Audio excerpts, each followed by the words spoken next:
जानिए हर सच की कहानी दिनेश ठक्कर की जुबान आपके अपने नेशनल न्यूज इंडिया पर। ऐसा बापू के ऊपर गलत आक्षेप लगाकर उनको जेल में बंद करने का जो गवर्नमेंट ने जो भी कार्य किया है वो एकदम निंदनीय है।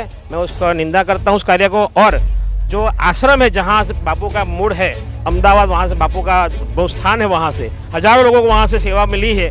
वैसा आश्रम को जो सरकार द्वारा ओलंपिक से कार्यक्रम हो रहा है उसका कोई बीच का रास्ता निकाल कर साइड पे कहीं और किया जाए, ऐसी हमारी परिषद की तरफ से मांगनी है। दुनिया भर में आपको बहुत सारी जमीन मिल जाएगी, लेकिन उसी स्थान पर करना ओलंपिक ये ठीक नहीं है। इसको थोड़ा एक विचार करना चाहिए, चिंतन करना चाहिए। औरंगजेब के समय के 500 सदियों से मंदिरें तोड़ा जा रहा है, गौए हत्याएं हो रही है, उसके सामने पत्थर की तरह पहाड़ की तरह खड़े हैं।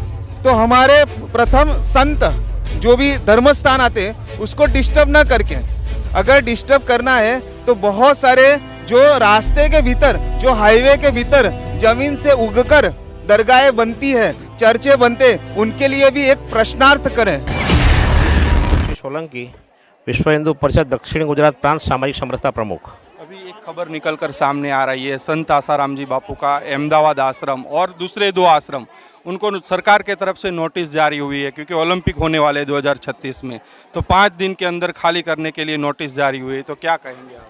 मैं आज मेरी उम्र 48 की हुई है। मैं बचपन से बापू का शिष्य रहा हूँ और मैंने देखा हुआ कि बापू के जंगलों के अंदर धर्मांतरण रोकने का अगर किसी ने काम किया है तो आसाराम बापू के सिवाय वो किसी ने किया नहीं है। और आज भी बापू को जेल में जाने के बाद भी बापू के साधकों द्वारा आज भी जंगलों विस्तारों के अंदर धर्मांतरण के रोकने के हेतु कार्यक्रम हो ही रहे। धाबड़ा वीरतन भंडारा जैसे भी ऐसी हर समिति, वलसाड़ जिले में भी ये कार्यक्रम चल रहा है, बॉम्बे में भी चल रहा है, महाराष्ट्र में भी चल, हर जगह पे अंदर जैसे ऐसे कार्यक्रम हो रहे हैं।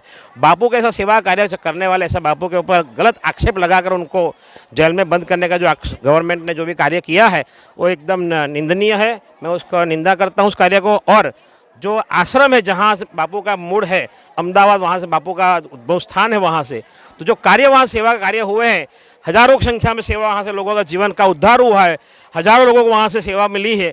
वैसा आश्रम को जो सरकार द्वारा ओलंपिक से कार्यक्रम हो रहा है उसका कोई बीच का रास्ता निकाल कर साइड पे कहीं और किया जाए, ऐसी हमारी परिषद की तरफ से मांगनी है। મયુર શરદરાવ કદમ, દક્ષિણ ગુજરાત પ્રાંત બજરંગ દળ સંયોજકની જવાબદારી છે।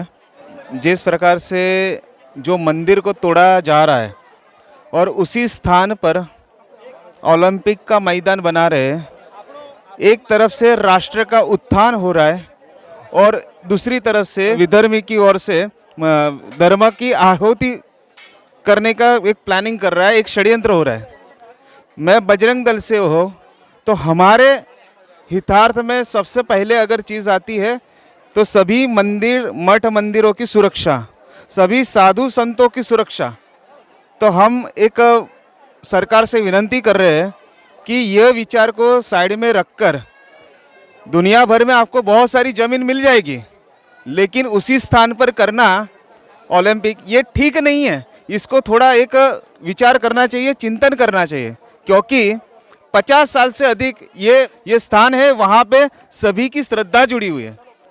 और सरकार से ये विनती करती है कि इसके अलावा कोई अच्छी स्थान ढूंढकर हम सबकी जो श्रद्धा है, हमारे जो आराध्य देव है, हमारी सबकी लागणी है, उसके ऊपर आप थोड़ा सा विचार करें, क्योंकि इस देश को काफ़ी सालों से सेक्युलर की दृष्टि से देखा जा रहा है, तो सभी धर्मों का मान सम्मान किया जा रहा है।